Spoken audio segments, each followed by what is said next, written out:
आज दूसरा चैप्टर है उसने कहा था। 1 चैप्टर हम लोगों ने किया था।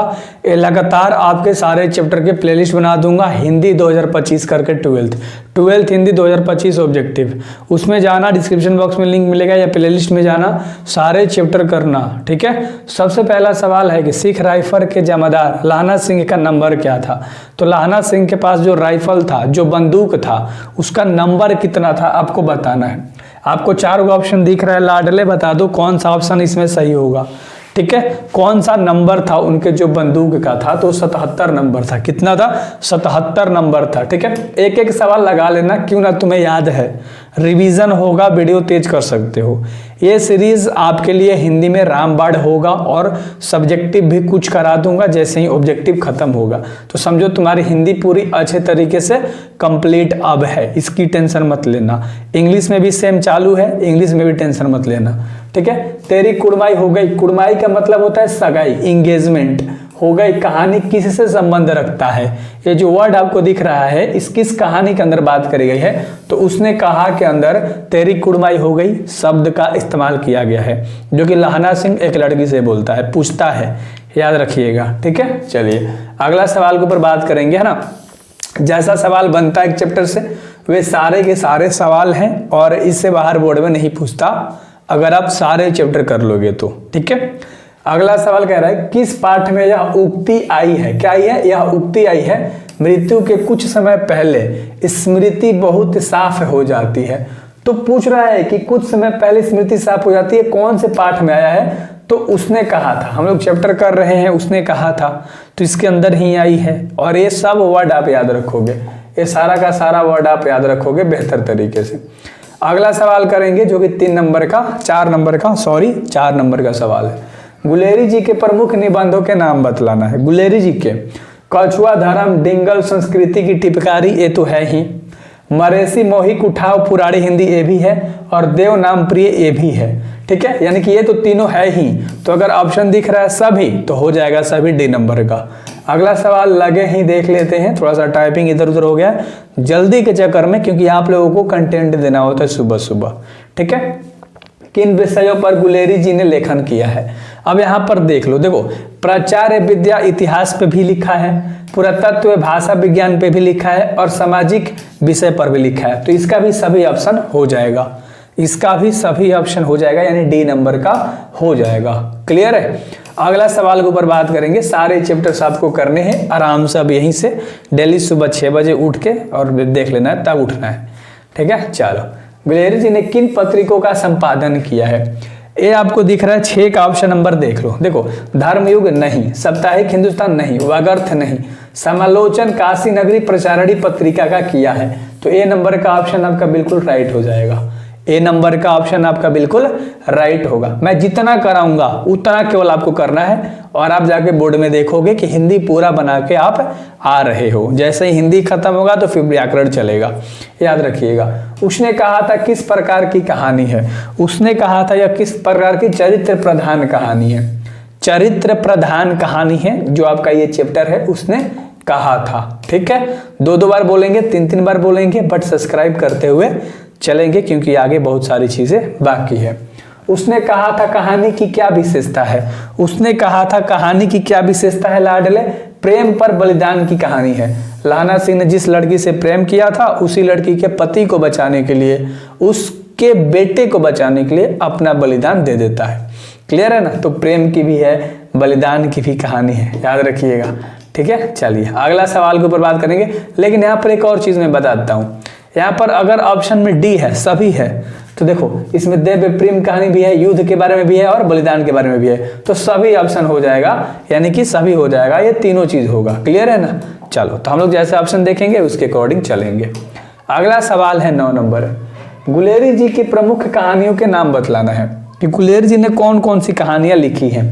सुखमय जीवन लिखा है, बुध का कांटा लिखा है, उसने कहा था तीनों लिखा है। देख लो, ये गुलेरी जी की तो ना, रामधारी सिंह दिनकर वो अलग चैप्टर है, गुलेरी जी यहाँ है, नाम शॉर्टकट में भी देगा, तो आप लोग ऐसे ही कंफ्यूज होते हो। उसने कहा था किसके द्वारा लिखा गया है? चंद्रधर शर्मा गुलेरी के द्वारा, जिनका आधा नाम दिया है। तो दूसरा लेखक का नाम याद आ जाता है, यही दिक्कत हो जाता है। तो इसका ऑप्शन सभी हो जाएगा, याद रहेगा ना, इसका भी ऑप्शन क्या हो जाएगा, सभी हो जाएगा। तो चैप्टर और चैप्टर के लेखक के नाम आपके जुबान पर होने चाहिए, चैप्टर और उसके लेखक के नाम आपके जुबान पर होने चाहिए। अगला सवाल कह रहा है, उसने कहा था कहानी आचार्य महावीर प्रसाद द्विवेदी द्वारा, ध्यान से नाम सुन लो, आचार्य महावीर प्रसाद द्विवेदी द्वारा सम्मानित पत्रिका सरस्वती कब प्रकाशित हुई थी। सरस्वती के बारे में पूछ रहा है, ये कब प्रकाशित हुआ था, 1915 मई अप्रैल नहीं, 1915 जून में हुआ था। सी नंबर का ऑप्शन आपका बिल्कुल राइट है, 1915 जून में हुआ था। क्वेश्चन और बस उसका आंसर आपके दिमाग में घूमना चाहिए और कुछ भी नहीं घूमना चाहिए, ठीक है। अगला सवाल, चंद्रधर शर्मा गुलेरी का मूल निवास स्थान कहाँ है। गुलेर कांगड़ा हिमाचल प्रदेश, बस इतना याद रख लेना है ना। चलो तो कांगड़ा भैया याद रख लेना, गुलेर कांगड़ा हिमाचल प्रदेश। हिमाचल प्रदेश अगर राज्य पूछ दिया तो ठीक है, मान लो ऐसे करके प्रदेश करके पूछ दिया और गांव पूछ दिया तो कांगड़ा याद रख लेना। अगला सवाल हम लोग करेंगे, चंद्रधर शर्मा गुलेरी का निधन कब हुआ था। 12 सितंबर 1922 को हुआ था ना, है ना। चलो अगले सवाल के ऊपर हम लोग बात करेंगे, एक एक सवाल हम लोग कर रहे हैं ना अच्छे तरीके से। अगला 13 नंबर सवाल है, चंद्रधर शर्मा गुलेरी का जन्म कहाँ हुआ था। अब यह पूछ दिया सवाल कि कहाँ हुआ था, तो जयपुर मध्य प्रदेश में हुआ था। कहाँ हुआ था, मध्य प्रदेश में हुआ था, एमपी में, अच्छे से याद रखना है ना। और जगह का नाम क्या था, जयपुर। अगला सवाल कर ले, चलो 14 नंबर सवाल कह रहा है कि उसने कहा था किस वर्ष की रचना है, यानी कौन से साल में लिखा गया था। ये जो चैप्टर है उसने कहा था 1915 में, है ना। ये कब लिखा गया था, 1915 में। क्लियर है, एक भी सवाल गलत नहीं होना चाहिए आप सभी का, है ना। एक भी सवाल आप सभी का गलत नहीं होना चाहिए, एक एक चीज दिमाग में होनी चाहिए, बिल्कुल डिटो, है ना, जैसी है वैसी छप जानी चाहिए। उसने कहा था कहानी शीर्षक रचयिता कौन है, जो चंद्रधर शर्मा गुलेरी ने लिखा है, तो रचयिता यही हो गए। सिंपल सा सवाल था। अगला सवाल कर लेते हैं,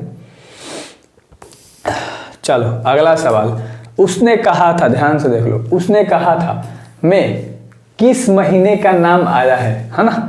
बैसाख, आषाढ़ या कार्तिक, बता दो। बैसाख की आषाढ़, आषाढ़ आया था, क्या आया था, आषाढ़ का नाम लिया गया है। उसने कहा था चैप्टर के अंदर में, तो ये जो आषाढ़ महीना है इसका नाम अच्छे से याद रख लेना। गनीम शब्द का अर्थ क्या होता है। गनीम शब्द का अर्थ होता है भाई साहब दुश्मन, अच्छे से याद रहेगा, क्या होता है, दुश्मन। दुश्मन होता है गनीम शब्द का अर्थ। और अगला 18 नंबर सवाल है कि परसों रिलीफ आ जाएगी, है ना, फिर 7 दिन की छुट्टी। वाक्य की प्रकृति आपको बताना है, वाक्य की प्रकृति आपको बताना है। तो ये संयुक्त वाक्य के अंदर में आएगा, ये संयुक्त वाक्य के अंदर में आएगा। व्याकरण में एक्सप्लेन करना नहीं चाहता, व्याकरण वाले चैप्टर से जब कराऊंगा तो उसमें एक्सप्लेन अच्छे से कर दूंगा। नमक शब्द का विशेषण क्या होता है, नमकीन, है ना। नमकीन चीज़ आप खाते हो, नमक से जो बना होता है, बेसिक्स की बातें थी, ये हर व्यक्ति को याद हो गया होगा, हर बच्चे को याद हो गया होगा। अगला जो 20 नंबर सवाल है कि सूबेदारनी ने लहना सिंह को क्या कार्य दिया था। पति तथा बेटे के प्राणों की रक्षा करने का कार्य दिया था। सूबेदारनी कौन है, लहना सिंह की बचपन की प्रेमिका थी, जिसकी शादी किसी दूसरे से हो जाती है, सूबेदार से हो जाती है, तो अच्छे से याद रख लेना, है ना। अगला सवाल कर लें, चलो अगला सवाल जो 21 नंबर का है कि लहना सिंह ने मृत्यु को गले क्यों लगाया, बता दो। सूबेदारनी के बात को रखने के लिए, है ना, क्योंकि उसके बेटे और पति को बचाते बचाते मृत्यु को प्रदान हो गया था, मृत्यु को प्राप्त हो गया था। क्लियर है, तो सूबेदारनी के बात मानने के लिए अपनी मृत्यु देता है भाई, सोचो। ठीक है, अगला सवाल कर लेते हैं कि खाई में कितने जर्मनी लोगों ने हमला किया था। टोटल 70। कितने, टोटल 70। कितने, टोटल 70। कितने, टोटल 70। हाँ अगला सवाल कह रहा है कि लहना सिंह सूबेदार को वापस बुलाने के लिए किसे भेजता है। लहना सिंह सूबेदार को वापस बुलाने के लिए वजीरा सिंह को भेजता है। अच्छे से याद रखना, वजीरा जाता है लहना को। चलो अगर लहना सिंह लप्टन साहब के साथ किस जिले में शिकार करने गया था। जिला का नाम पूछ रहा है, जिला का नाम होता है जग्गाधरी। क्या, जग्गाधरी। सी नंबर याद रख लेना। अगला जो 25 नंबर सवाल है इसे देखते हैं। लप्टन साहब सूबेदार को कितने आदमी खंडक में छोड़कर जाने को कहता है, बताओ कितने आदमी। टोटल 10 आदमी खंडक में छोड़ के जाने की बात करते हैं। अगला जो 26 नंबर सवाल है कि लहना सिंह अपना कंबल किसे उड़ाता है, बता दो। यहाँ पर ऑप्शन आपको दिख रहा है 26 का ऑप्शन नंबर क्या हो जाएगा लाडले, बोधा सिंह को, है ना। कौन, नाम देख लो, लहना सिंह अपना कंबल बोधा सिंह को उड़ाता है। सुनोगे तो भी याद होगा, सुनोगे अच्छे से याद होगा।